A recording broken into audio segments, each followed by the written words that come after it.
at a very young age, going through a lot of adversity, being a female in a highly masculine dominated sport allowed me to grow a lot of thick skin. Megan Jarvis, a pro athlete, ninja warrior, entrepreneur, businesswoman. What did you have to fight internally to push yourself to be that?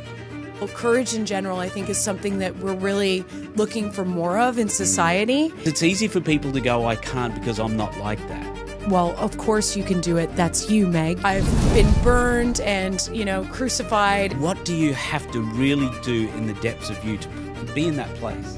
It involves having like a breakdown to a breakthrough. So how did that breakdown look for you? Oh. Take us there.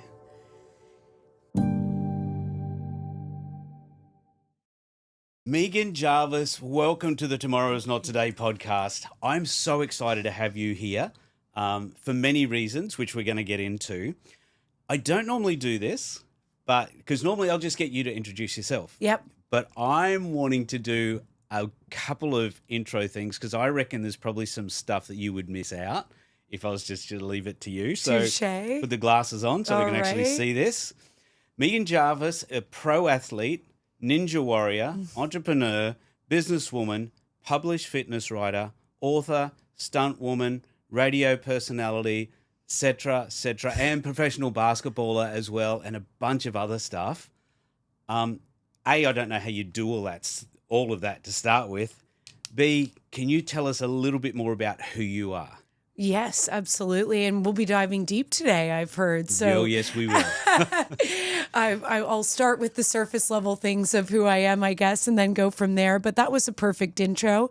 I'll take you back to the BMX because that's where I started, being a tomboy with almost as good of hair as you have today, Kingsley. So short and grey? Short, very short, and a bowl cut. And that's where my humble beginnings was competing against the boys and having to not just compete against them, but win by, 5 bikes in front to get noticed in order to make the Canadian national team, which I went on to become the Canadian national champion at 5. And that's really where my story began is at a very young age, going through a lot of adversity, being a female in a highly masculine dominated sport, and allowed me to grow a lot of thick skin. I also, beyond basketball, loved ice hockey. So I was one of the ice hockey players that growing up at the age of 10, we didn't have a female change room, so I would get changed in the janitor's closet and just go as hard as I could. And again, I was the only girl in the league until I got a bit older. There was one other girl playing ice hockey.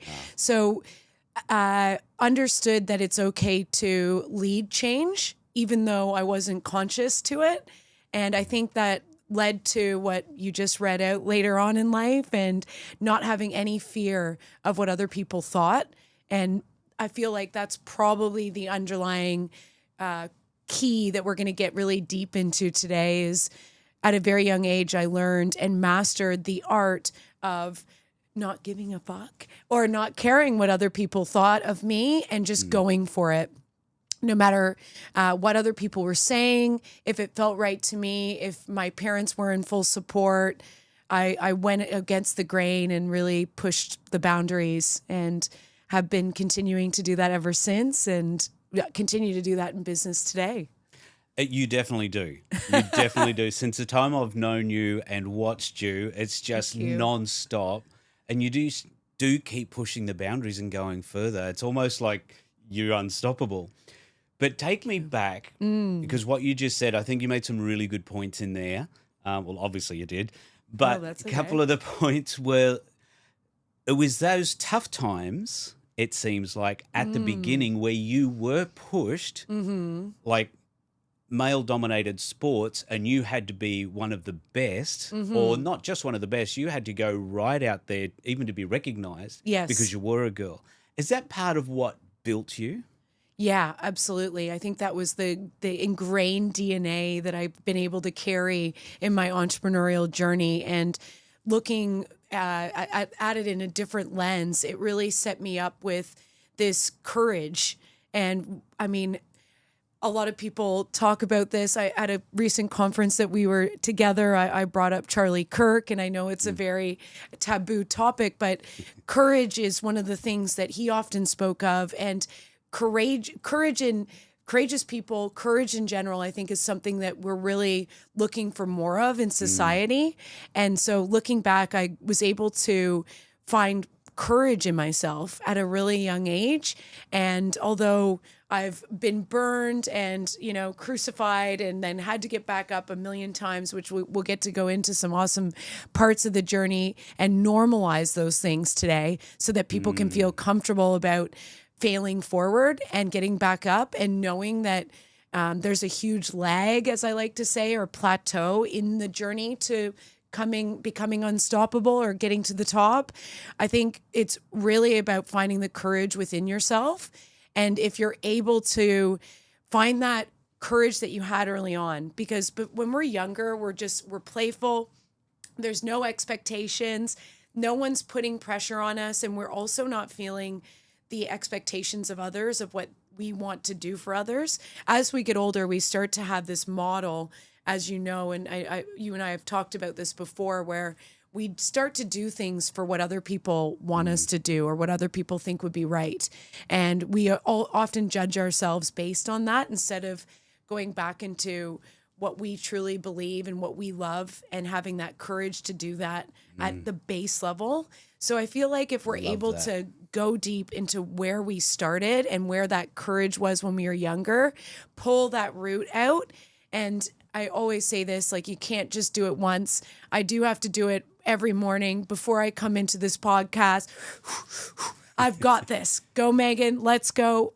Be yourself. Be your true, authentic person throughout the entire chat today, because that's what people really want to hear. Yeah. Brene Brown it. I know that's probably not an adjective, but I'm going to come up with it and describe people as that. Brene Brown it. If you're not in the Coliseum, don't care what other people think unless they're actually in the arena with you, and really go for it. Have the courage to do so. You covered so much there. Okay. So much is it's fantastic. There's so many questions and things that are coming to mind. Great. Because it's interesting you said before you go anywhere, because like you speak on a lot of stages, a lot of podcasts, a lot of things like that. Before you do it, you've got to get up. You've got this, you can do it. But people who don't see you behind in the green rooms or before you walk on stage or whatever, all they see is Megan out on stage who's got it together, who's motivated, is excited, and it's all happening. Yeah. And then I relate that then back to, we look at social media. Yeah. And all we see on social media is the highlight reels, the good points and things like that. But people don't notice what actually goes through your mind and your body and your emotions before getting to that point. So take us through to that point where you've actually got to, because it's easy for people to go, I can't because I'm not like that. Yep. What do you have to really do in the depths of you to be in that place? Yeah, I love that. And I think it's so important because I often get, well, of course you can do it. That's you, Meg. You've done this, this, this, this. And then if you get pedestaled right away, people don't believe that they can do it themselves. So I really want to lay down the pedestal today. Like, although I work with some great entertainers, they're just normal people as well. Olympic athletes struggle from having courage and confidence too. It's important to know that everybody is a human being and we are all going through the things that you're probably feeling today as well. And we use I'm going to say biohacking, but that's just a fancier word because I'm in the wellness industry, that are tools that regulate your nervous system to get you steady and focused so that you stop feeling, not completely, but you get your body out of that parasympathetic nervous system where it's fight or flight. Oh my God, how am I going to do this? Drop into our sympathetic nervous system. I can do this. I'm back. And it really starts with the things that you already know, we already know. It starts with breath. Breathing is the easiest one. When you get to the stoplight, do a rounded box breathing, 4, 4, 4, 4. And relax by breathing. And then a really big recipe that people often don't discuss is tell yourself you can. I can do this. I mean, Mel Robbins, discuss doing a high five to the mirror. She wrote a book on giving yourself. That's a very simple tool, Mel, but she blew up because of it. Yeah. Because people need to hear, oh, Mel Robbins had to give herself a high five every morning, not just one morning, every morning, and told herself, you've got this, Mel. So I love that. I mean, we hugged today, but I often high five you. I'm a big high fiver. My dad was a high fiver. Being a pro athlete, I grew up on high fives. I'm never going to stop high fiving. If someone says you high five too much, tell them to screw off because there's no such thing. No one's getting mad about your high fives. It's elevating that person's mood. It's adding that connection point. And it's important to have yourself get in that mood of you've got it. So a high five can do it. But going back to what I do a bit of breath. I do I am statements. I am ready. I have got this. I am powerful. And I say those kind of I am statements all the time, even when I'm feeling good, but most importantly, when I'm not feeling very good.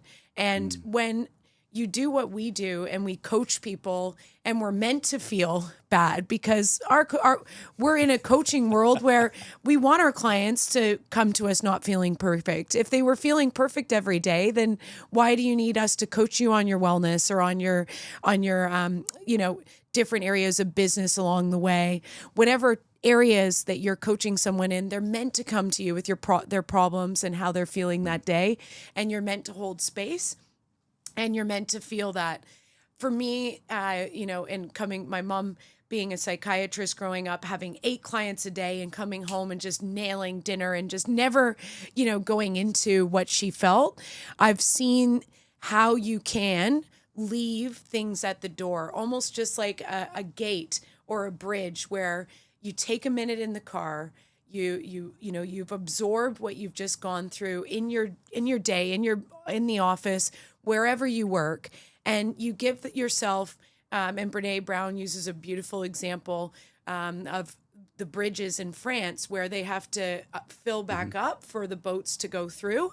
And she uses that as an analogy, like you can't just rush in to see your family sometimes. Just your emotional intelligence and stability needs some time for you to fill back up again and get ready for, Mom, where are my soccer shoes?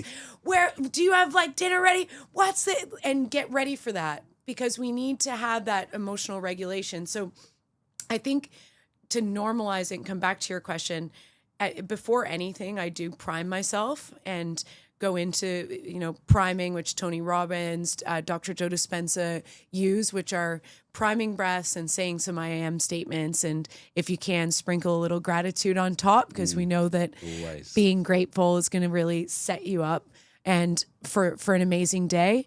And I think that's the groundwork of what you're seeing today.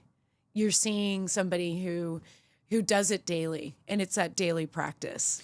You could say you put in the work every day. It's not just you get up and go and do your thing. You obviously put in the work every day, and then during the day as well, you're putting in the work behind the scenes. So when you do show up, you are the person you need to be. Yes. Yeah, absolutely.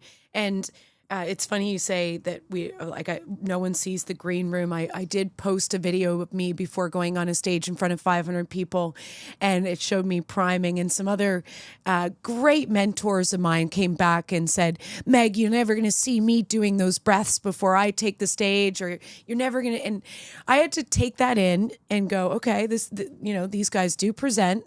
They're legendary in what they do. And if they don't need that, good on them. They're very experienced at controlling their emotions and controlling where they're at in their focus at that time. But I can tell you I need it every time. And I think everyone's different Yes. as well. And they may not need it there, but I'll guarantee there's other areas in life that we do need it. Yes, true. And that's part of the good part of life is we are all different. Yeah. And we all need different things at different times and different places. Yeah. And actually, when you say that, one of them was a amazing surgeon So I'm guaranteeing before they go into different heart and brain surgeries. Well, I hope they're getting focused before. So you're right. You're right. Yes. Absolutely.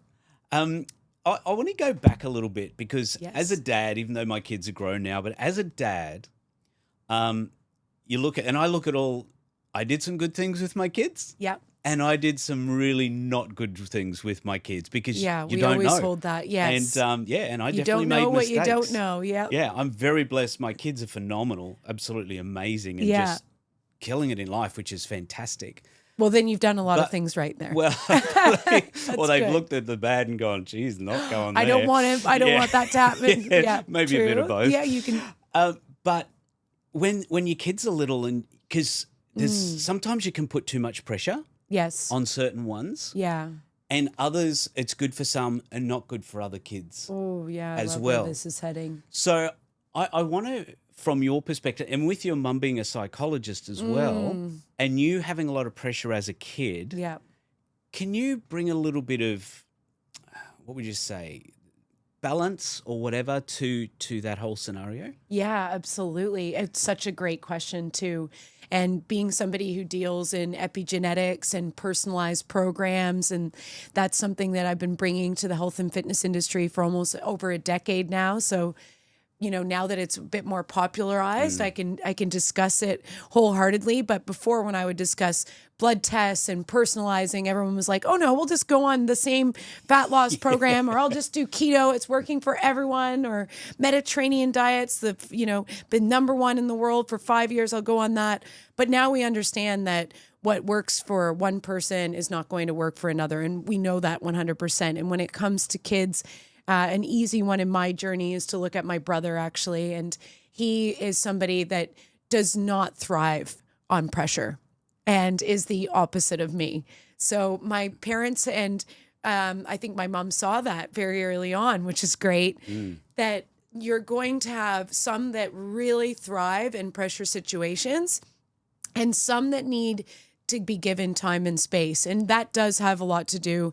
And I won't go into too much detail, but into epigenetic profiling. People that are really tall and have a tall figure, you'll often find that they take a little bit more time to make decisions.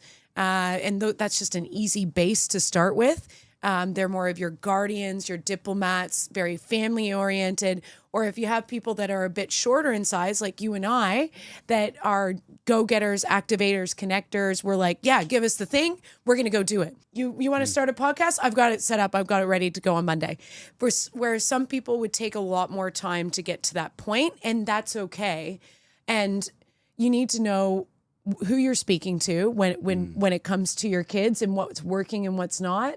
And I think we can get a good gauge, but we need to remember that you need to understand them on a deeper level. Like a lot of us get an easy gauge and they know to push their kid or they know they shouldn't, but we can get caught up in the moment and just be pushing because we think that we should.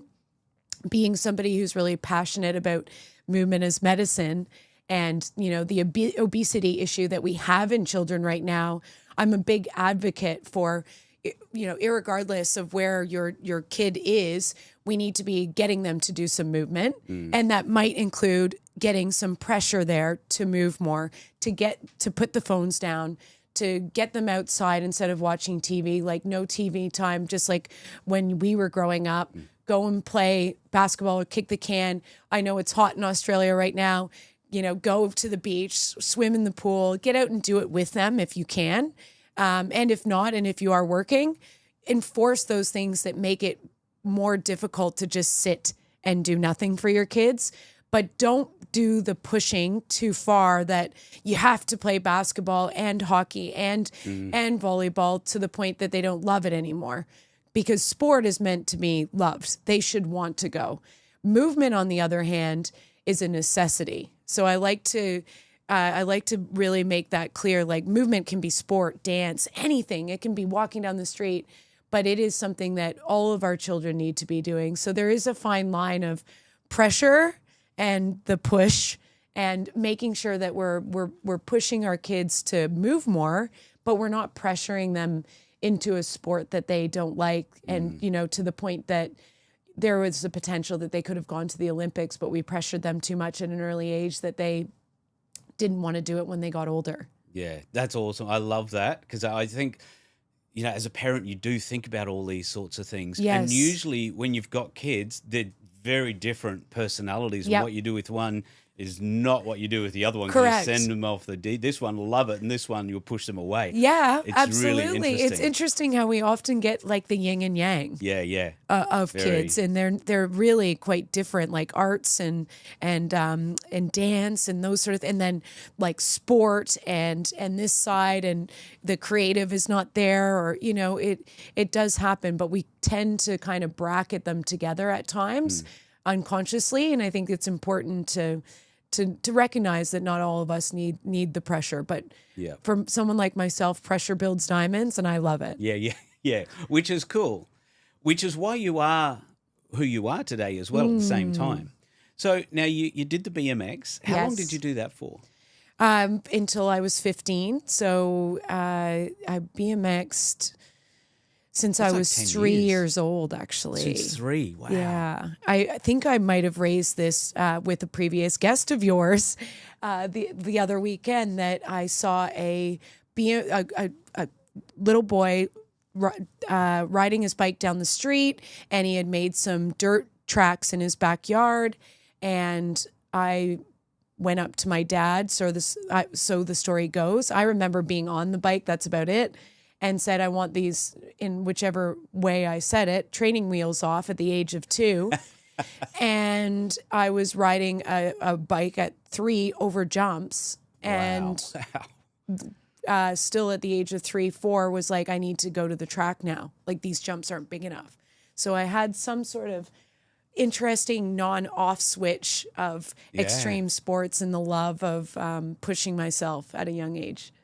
Which is obviously an innate thing, which is Yes. pretty cool. Yeah, it was definitely the nature rather Yeah. than the nurture Yeah, on this yeah. one. But my parents definitely nurtured it, which is fantastic. I'm so grateful for them for Yeah, that. that's really cool. So you did that, and then you got into Yes. basketball. Yeah. So Yes. how did you switch from BMX to basketball? Yeah, the transition was fun. Totally different sports, Yeah. and both of them involve agility, just like Australian Ninja Warrior did. So I'm always looking for things that agility is a big part of, and what I craved, and why I believe I quit BMX and went to basketball a year before BMX went to the Olympics. So that's always a great tale. But I mean, basketball brought me to Australia, so I'm so grateful for the sport.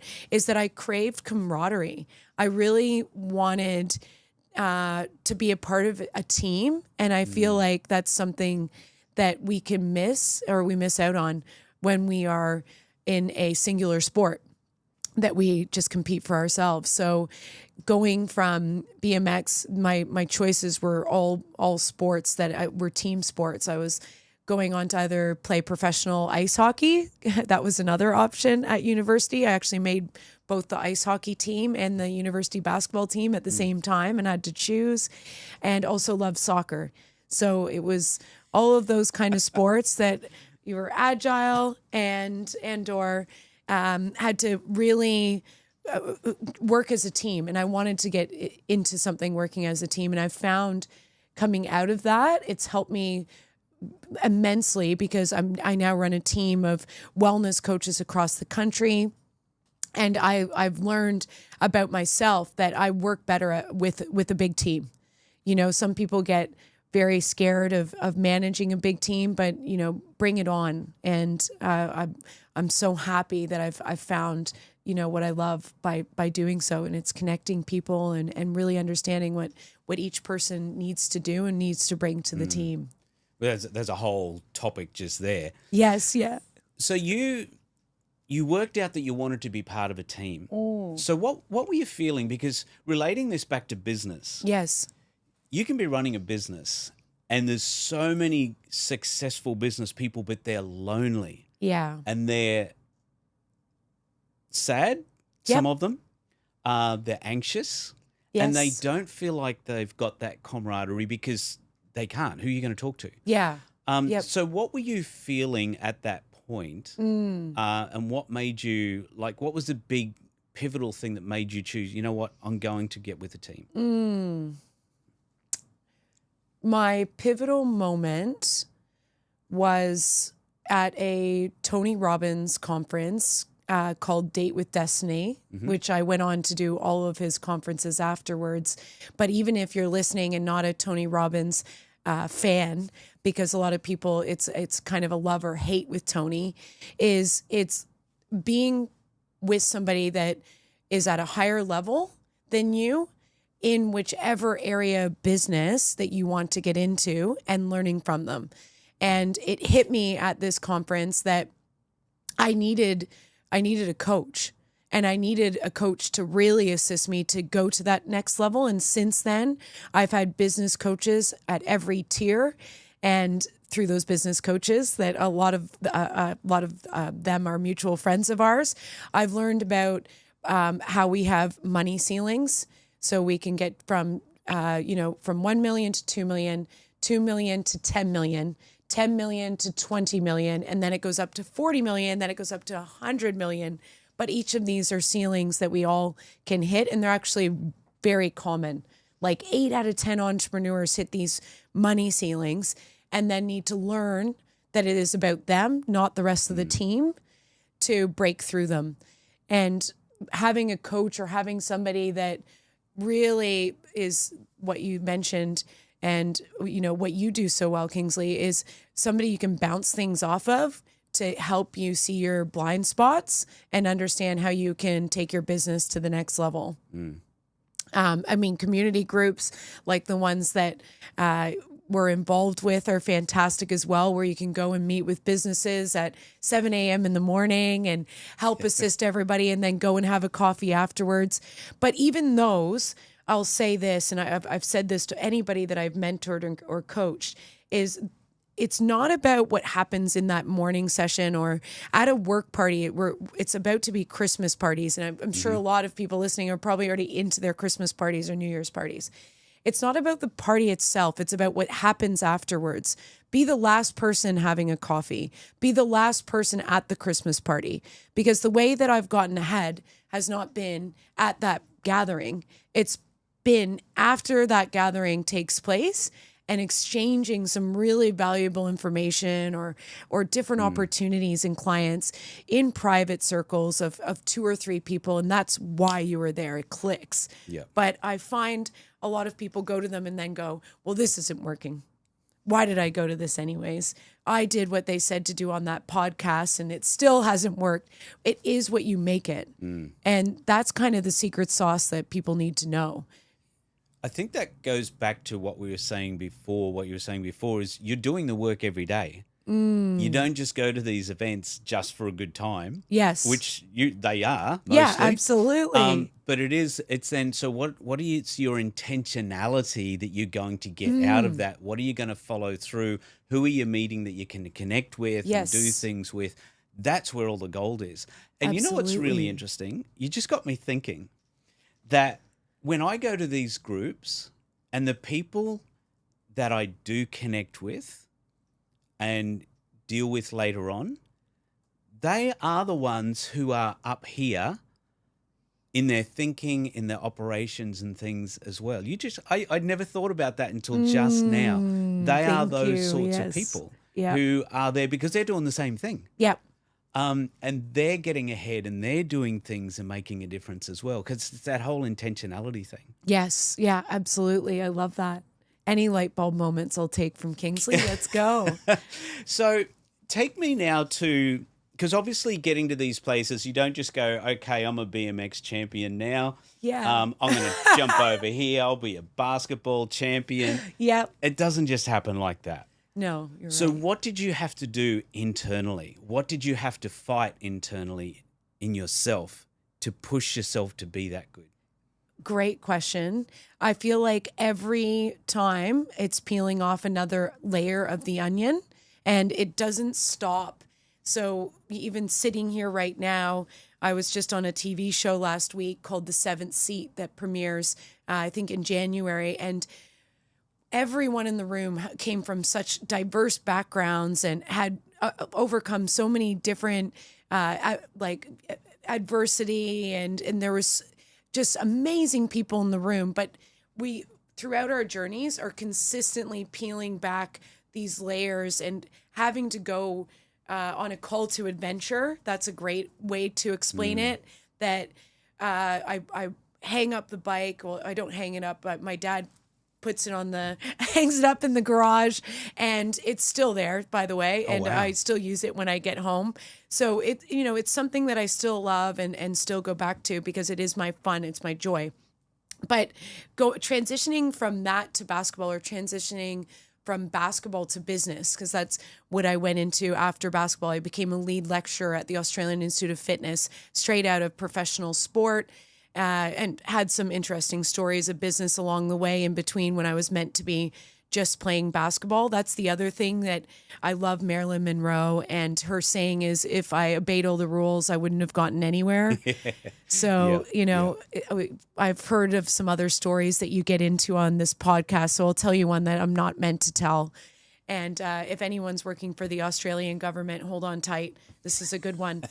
I'm only allowed to play basketball, and I'm on a sporting visa. I'm over in WA. And a friend of mine was teaching at an English school down the street. And I had a master's of education, never taught English in my life, other than with my Aunt Jane in her grade 3 classroom. So I went down the street. She introduced me. I said, yeah, I've taught English before. I've got a great reference. You can speak to her. And he spoke, the principal there spoke to my Aunt Jane, and who has a different last name from me, which is great. So Wainwright Jarvis, no relation at all. That's my middle name, but he didn't know that. And he said, well, look, your references sound great. Why don't you get in front of, I don't have any ESL background. Why don't you get in front of the classroom for an hour? Was signed and working for them on the first day. Never taught English as a second language in my life, but now I'm a fully licensed English as a second language teacher. And I wasn't meant to do any other work at that time. I was only meant to play basketball. But I always, it was only for 2 hours a day, and it was just practice. So why would I not want to get a second job and make some money on the side, so I could go on a surf road trip or do something interesting? So that's the first thing, is I learned, even though you're not really meant to, you're still able, if you're able to, go out and make that extra money, go out and do that extra thing. Because a lot of the time, and there's a great story that I've told you about the girl from Spanx who went she went against the grain completely to get Spanx off the ground. And I feel like a lot of entrepreneurship comes from stories like that, where you're going against the grain slightly, you're bending the rules slightly, but you're not breaking the law. And that's where really cool opportunities come from. So to answer your question, transitioning from this kind of business or basketball to being an entrepreneur, it involves having a breakdown to a breakthrough. And when I say that in every sense of the word. You need 3 people that you can call during these times when you're going through a tough breakdown, in order to break through to the next level. So how did that breakdown look for you? Oh. Take us there. The breakdown looks, the first thing is I'm a really ugly crier. So that's what it looks like. Yeah. It looks like a really, you would probably laugh seeing me cry, because it's almost like a half cry, half laugh. It's very odd. But I really want people to hear this. The reason is because we often think we're the only ones, and we go through this place where we feel like we're broken. There's nothing left. Well, I've got nothing left to give. I'm just here. I'm by myself. Yeah. And so many people think they're like that. And so what am I going to do?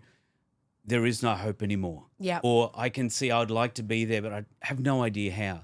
So I want to know from somebody who's been there and come back and hit the top, what it's really like for people. Okay, so the first one is always the hardest, and it is a mix of emotions of, I'm not good enough. Why did I think I could even do this? Who am I to go for this? and everyone's going to judge me. So do not even try. Don't even put yourself out there. Don't go for that new job. Don't do that side hustle that you've dreamt of, because you're going to just get embarrassed. You're going to fail, and everybody's going to laugh at you. And that's the first layer. And there's so many other layers to that. But that feeling right there is the one that stops most of us. And that's the one that really, if we can get over that first layer, things can start rolling.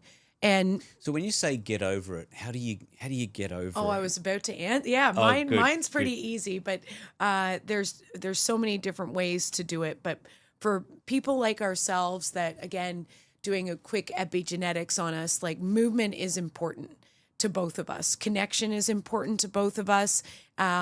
You also strike me as somebody who needs to know the science behind it and know why you're doing it. You know, that's going to help you do it. So whatever kind of personality you are is going to be dependent on what you do in this situation. But for myself, at the very base level, it's to get over that initial hump is to move, get out of your head and go for a jog. Go, even if it's go for a walk, get outside, and you'll get some sunlight. So there's the basics. I'm going to start you on the basics. It's waking up, getting some sun on you for 20 minutes, like the impact of getting sunlight and vitamin D. It's huge, and we just don't use it. So it's like, get out, pull back the blinds. Even if you're not getting out, pull back the blinds. That's where I start my clients. Pull back the blinds and get some vitamin D. And then the next thing from that is getting some water and staying hydrated. A lot of us, when we're in a downward spiral, forget the basics. And I know it sounds basic, but are you drinking enough water? Are you having 2 liters a day? Probably not if you're feeling like I felt and crying all the time.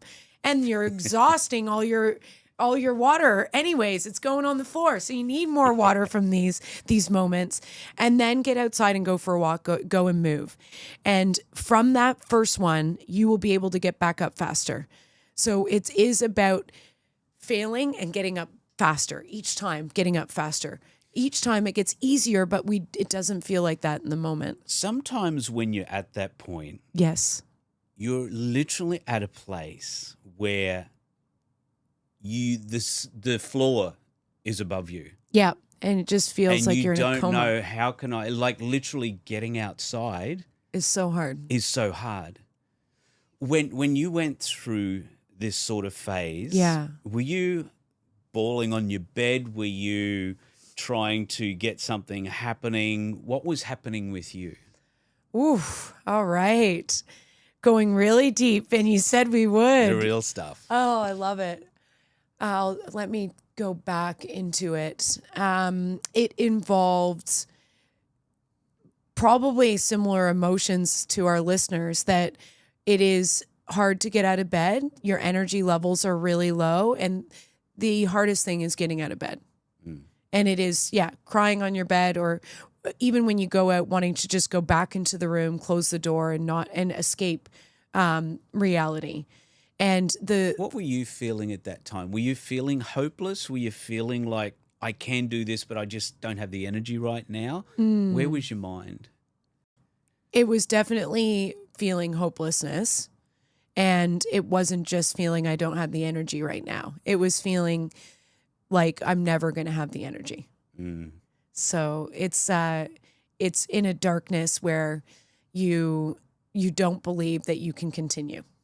That's the feeling of it. It's feeling like you are not able to escape your own thoughts, and your own thoughts are keeping you paralyzed. And so I gave you kind of the biohacks, but what really helped me was calling somebody that I know, love, trust. And to no surprise, it was my mom. That helps when your mom does that for her profession. But it doesn't have to be somebody with any life skills or experience in coaching or psychology to help. It's just speaking to someone that you can say, I'm not in a good place right now. And sometimes it does take them coming over and opening up the blinds for you to get you started. But there is a momentum, and it is a snowball effect, and it does get easier and it does get better. And I can tell you, once going through it the first time, it just gets easier and easier, and you start to know your own human biology so well. And now when I can feel myself even slightly trickling back into the emotional state I just described, I'm right away catching it. So now it's about catching. So you don't go as far down anymore. You catch No. it before you get there. Yep. And I mean, being a woman and diving deep into, and it's a very hot topic right now, but it needs to be spoken about, perimenopause and menopause. It's also knowing it's okay. My hormones are trying to adjust to my body right now. And that's a huge emotional shift for everyone. Are you going to get brain fog? Are you going to get night sweats? Are you going to get irate because Kingsley didn't turn on the air conditioning before we came into this? No, I'm kidding. He did. So we're good.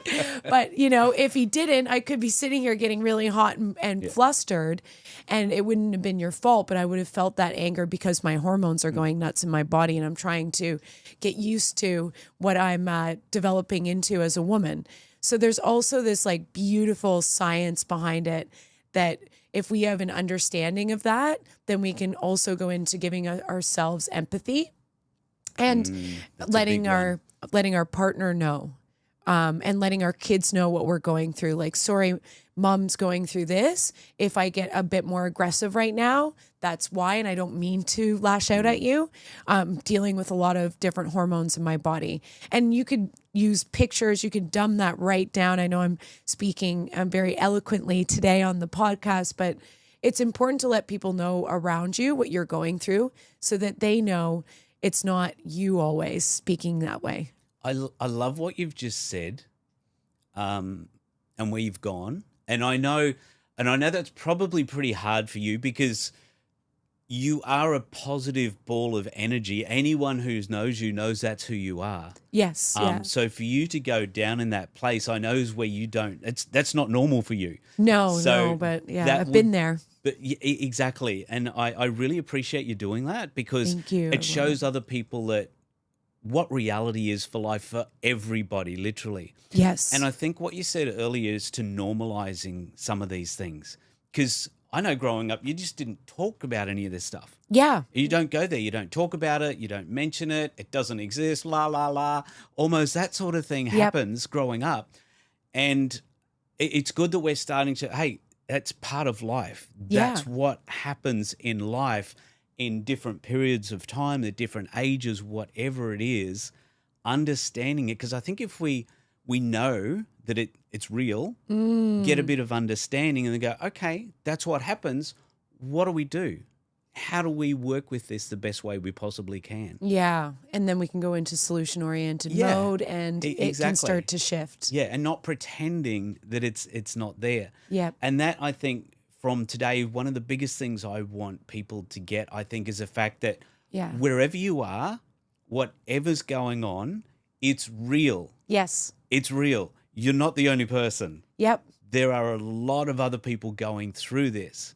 In saying that, there's biohacks, there's breathing, there's all sorts of different things that we can use, and phone a friend or a mum or whoever it is. Yes, yeah. To actually help get through there. Don't get stuck there. Yeah. And it is about not getting stuck there. Using the Mel Robbins 5-second rule, 5, 4, 3, 2, 1. Push yourself out of bed. And you mentioned this earlier. Try everything. It's not a one shoe fits all approach here. I don't claim to only use one of these different wellness techniques or biohacks. I use them all depending on which situation I'm in personally. So it is, and I mean, I actually had the pleasure of speaking to Wim Hof on the weekend. Amazing guy that's really brought cold plunging and ice baths to the surface of how important these new, they're not new, old ways can be to awaken us, get us focused with our health and longevity. A lot of the research now shows women shouldn't be doing ice baths unless the temperature is over 15 to 17 degrees, whereas you could do something more at like the 3 to 5 degree level. And utilizing that to shock the body, get yourself going. Even if you don't have that ability, have a cold shower, get yourself freshened up for the morning, and start to look at how you can start moving the dial, because what you do in private comes out in public. And if you are consistent, this is why the military does it so well. They get their guys, and there's so much research around making your bed in the morning. They get the guys up to make their bed like they do one thing, they do everything. So if they're doing their bed completely neat, they always say, well, even if you have the worst day on the planet, you come home to a nice made bed. And that does make you feel good. It does. It's fresh sheets. It's, all of those little one percenters, I like to say, are what move the dial, and they're not discussed enough. We kind of stay in one lane and everyone has their niche. And that's what I'm really passionate about now, is that it's, I'm not just a physio. I'm not just a nutritionist. I look at the full big picture, and that's where we're stepping into. And it's wellness done well. It's not just this like facade. Like, what is wellness right now? What's a wellness coach? No one really knows. There's no definition of a wellness coach. I'd like to say it's somebody that looks at your mind, your body, your soul, your source of unconditional love, and what you're eating. It's the whole package. It's what your blue zone epigenetics are made up of, so that you can live your best life. So I think that it's important that we have these discussions about the little one percenters that can move the dial and get you out of the darkness. Absolutely. And I think because there's so much information coming at us from so many places now. Yeah, absolutely. It becomes so complicated. Yeah. But it's like you said before, just start with some basics. Go for a walk in the sun. Make your bed. Yes. Drink some water. Yes. Start there. We can build on that. Yep. But just start there at least, and then keep going, because it's not hard to go for a walk in the morning.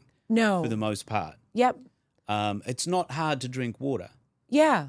It's not hard to get. Yep. Tap's just there. Yeah. And now, obviously, fresher water is better. Yes. But just get some. Yes. Something. Yeah. Hydrate. Absolutely. Yeah. Exactly. Yeah. We love great water, but whichever water you're having, hydration is good. And then you just made me think of what I did in my morning walk today, which was I went and got a coffee. And they did a really interesting study about, and we were only able to do it during COVID, because in all of these different facilities and care centers, that the older adults were not able to leave and have that connection point of getting a coffee in the morning and saying hello to their coffee girl or guy. And what they did still have was connection with their family. So they were able to still have a Zoom or a FaceTime once a month, once a week with their family. And what they found was the connection point of having that every day was far more powerful in those 2 months, those 3 months, than having a family phone call once a week. Wow. That to Alzheimer's, dementia, all these other issues that we have with our brain function that can be highly connected with our neural pathways of connection with people. We already know if you leave someone in a room for long enough without anybody, then their brain starts to degrade quietly. It just happens. It's unfortunate. But to put it into perspective, that if they have a connection with the coffee guy down the street, that's going to help them, decrease the likelihood of Alzheimer's and dementia. It's amazing, isn't it? Just blows my mind. So it's all those little things. And to add to that, it's so important. You can't lie to yourself. So if you're going to say you're going to do it, you need to stay disciplined to yourself. And a lot of people stay disciplined to us as their coaches. And I'll say, well, did you do the shopping and did you get the meal preps ready? Oh, no, I didn't do that part. But they came and they showed up at the gym. They did all the other elements that I asked them to do that week. But it's what you're doing when we're not looking. Yeah. So what you're doing consistently, showing up for yourself, makes all the difference. And I think we forget that a lot of the time. We're like, well, no one's noticing, so I can have a cheeky couple beers after work. It's not going to be a big deal.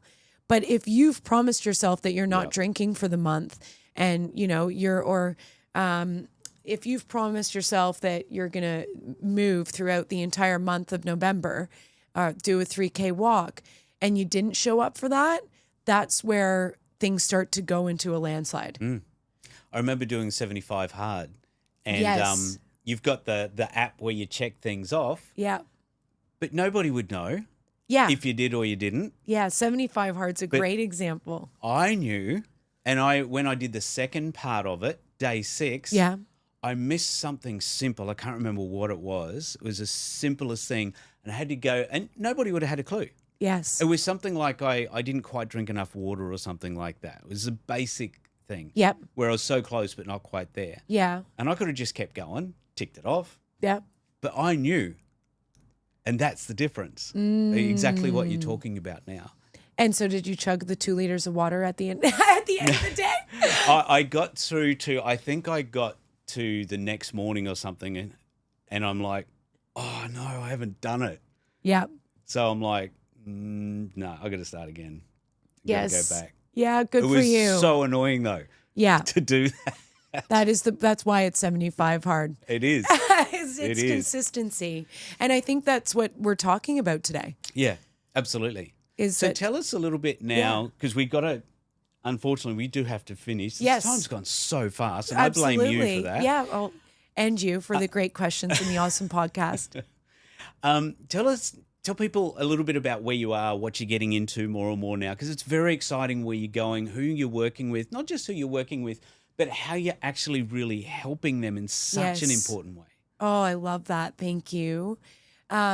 Where I really love to focus is the hardest of hard. And one of the industries I work in is the highest suicide rate. So it's with men in Australia, and that their age of 25 to 45 in blue collar industries, and that work 12-hour shifts, whether that's a night shift or a day shift, are just barely getting by and have no time for themselves.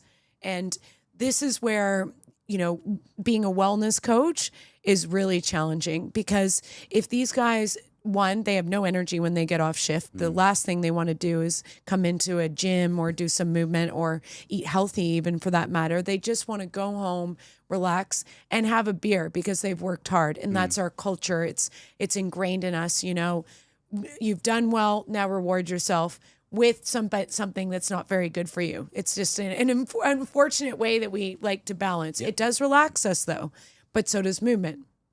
So does eating right.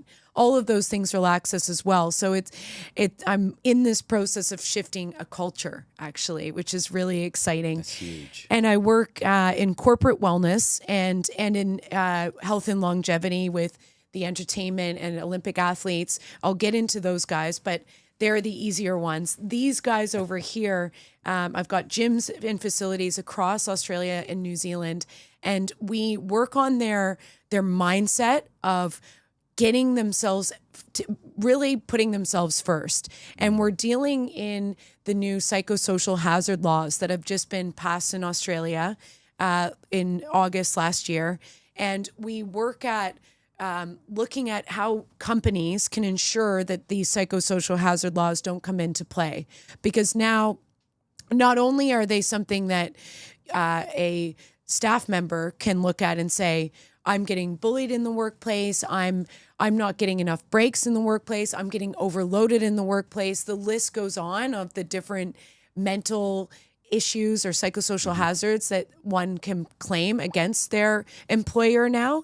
There's government legislation around this, and we can now actually, beyond just putting in something into the government, we can actually go on to sue our employer for psychosocial hazards in the workplace.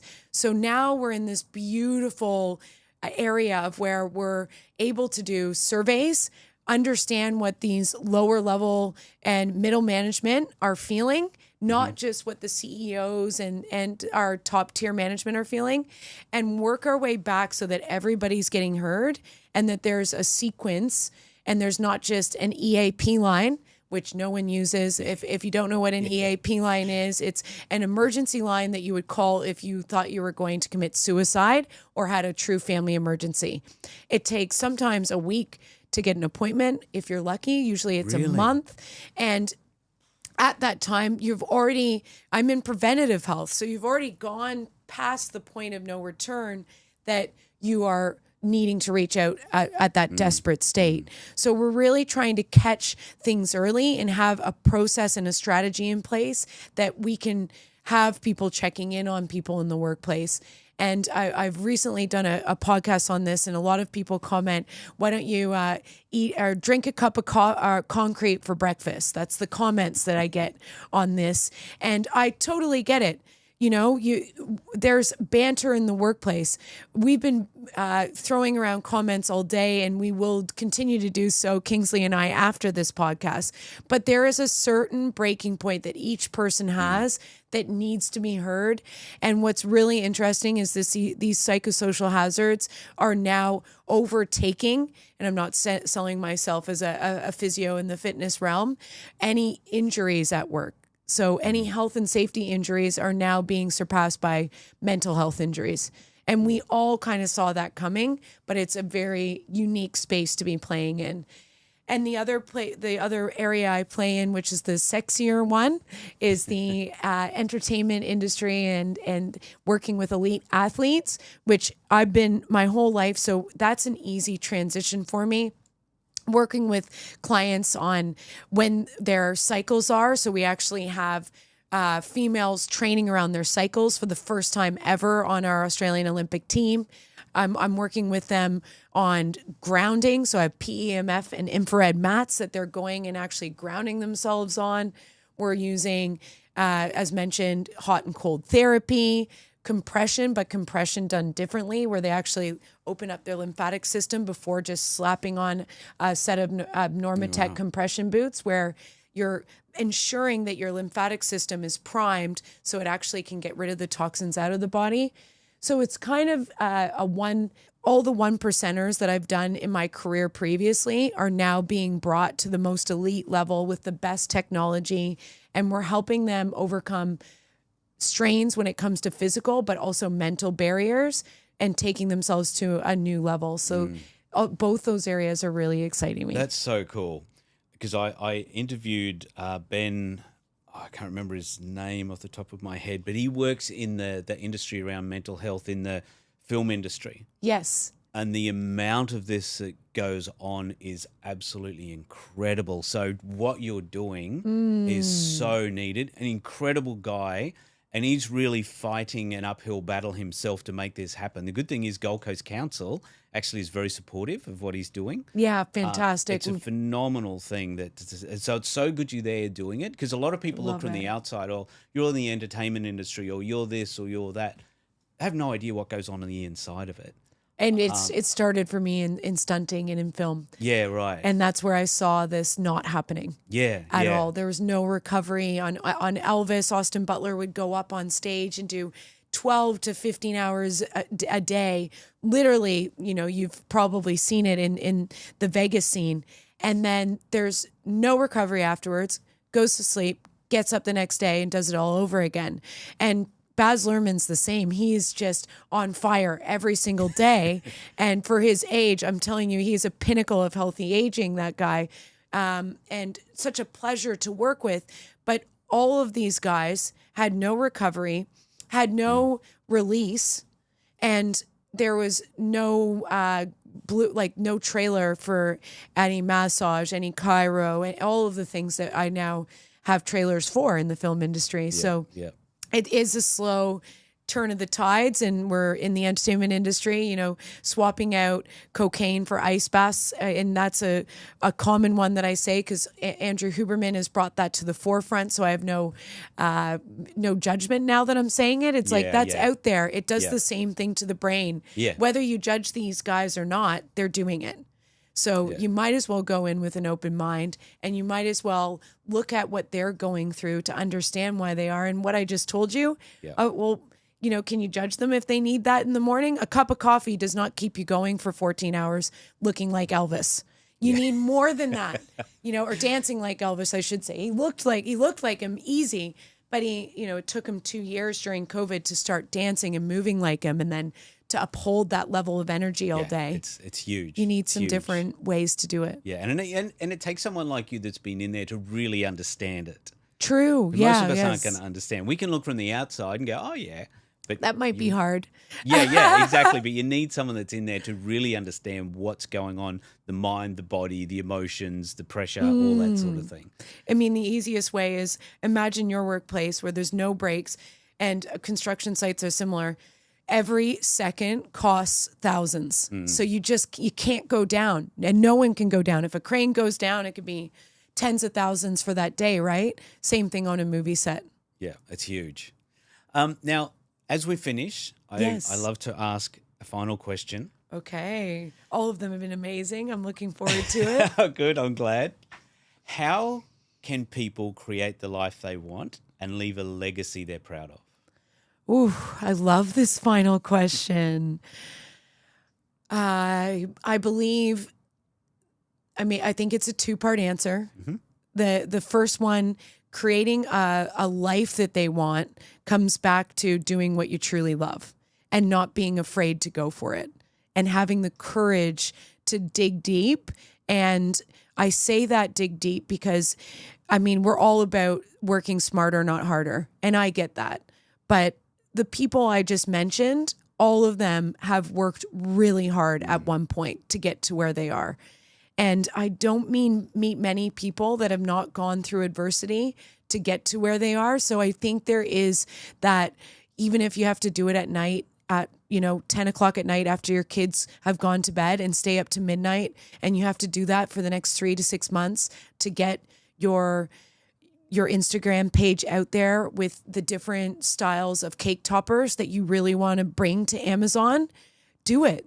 Because you only get one life, and time is very short. As we know, it keeps going faster as we get older. So understanding that, this is your wake up call to just do it. Yeah. Right now, if you're listening, what I always like to say is 3 words: do it now. Have that written on the fridge for everybody to see, so you actually go out and do it now. And then the second part of leaving the legacy, that really comes into once you've done the thing. So you're doing the thing. For myself, I had to find what really made me angry. It's really interesting. I had a coach that said, if you don't understand what you're passionate about, think of something that really makes you angry and fight against that. And for me, it was child sex trafficking and getting children out of sex trafficking, and supporting a charity called Destiny Rescue, and raising money at any event that I have now to get children out. And it's once you're in that zone, that legacy starts to build itself. It's not even, you don't even need to think about it. It's there. You put your head on the pillow each night. We just hosted an event where we got 8 kids out of sex trafficking. Wow. And if, I do nothing else for the rest of my life, I did that event that did that thing. And that legacy will carry on, and those kids will, carry on to do great things. And it keeps me satisfied. I love that. And I love the way you viewed it and put the perspective on that, because it's easy to go, 8 kids rescued. Yeah, that's good. But they're 8 lives, 8 people who have mother, father, probably siblings, 8 people who have a passion, who have desires, who have emotions, who have feelings, who have all of the things that we often take for granted. Yes. That they want, but they can't do. But you've just completely changed 8+ people, not just them, but do they have kids? How far does that go? Yeah. We'll never know. In their lineage and everything. Yes. I love the perspective you put on that. Thank you. Thanks for painting that picture. It's like I've just got full body goosebumps.